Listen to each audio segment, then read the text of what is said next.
नमस्कार, स्वागत है आप सभी का राजस्थान हेराल्ड में। राजस्थान की 200 विधानसभा सीटों पर होने वाले चुनाव के लिए बीजेपी ने अपनी पहली लिस्ट जारी कर दी है। इस लिस्ट में बीजेपी ने 41 उम्मीदवारों को टिकट दिया है। इसमें जिस सीट पर सबसे ज्यादा चर्चा है वो देवली उनियारा विधानसभा सीट है। देवली उनियारा से कर्नल किरोड़ी बैसला के बेटे विजय बैसला को मौका मिला है। जी हाँ, विजय बैसला को देवली उनियारा विधानसभा सीट से उतारे जाने को लेकर सियासत में चर्चाओं का बाजार गर्म हो गया है। इसके पीछे बीजेपी की बहुत बड़ी राजनीति मानी जा रही है। राजनीतिक जानकारों के मुताबिक बैसला को टिकट देने के पीछे गुर्जर नेता सचिन पायलट को बीजेपी कहीं न कहीं घेरने की कोशिश कर रही है, क्योंकि टोंक विधानसभा में मुस्लिम के बाद दूसरा बाहुल्य गुर्जर समाज का है।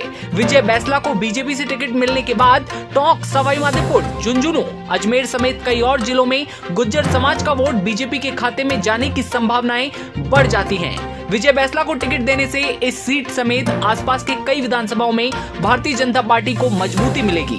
गुर्जर आरक्षण आंदोलन के प्रणेता रहे कर्नल किरोड़ी लाल बैसला के पुत्र विजय बैसला 2019 में भारतीय जनता पार्टी की सदस्यता लेने के बाद लगातार लोगों के बीच में काम करते रहे हैं। लोगों के मुद्दों को सरकार तक ले जाने, उनके संघर्ष तथा उनकी बेदाग छवि आम जनता को बहुत आकर्षित कर रही है। जहां 2018 के चुनावों में गुर्जर समाज का वोट बीजेपी के साथ कम दिखा था, वहीं विजय बैसला के आने से भारतीय जनता पार्टी को अब फायदा मिलते दिख रहा है।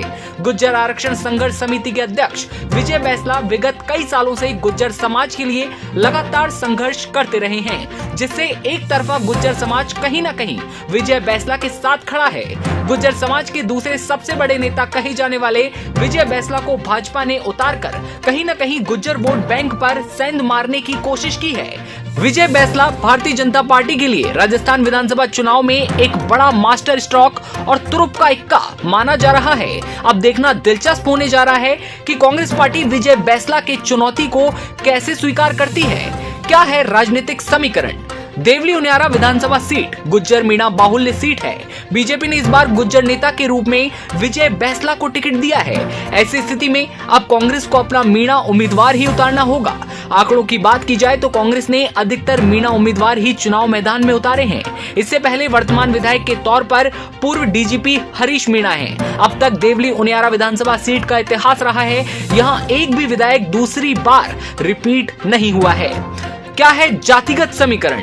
गुर्जर और मीणा बाहुल्य विधानसभा मानी जाने वाली देवली उनियारा विधानसभा सीट पर 2,96,000 से ज्यादा मतदाता हैं। साल 2018 के चुनाव को लेकर नजर डालें तो इस बार 31,446 नए मतदाता चुनाव में हिस्सा लेंगे।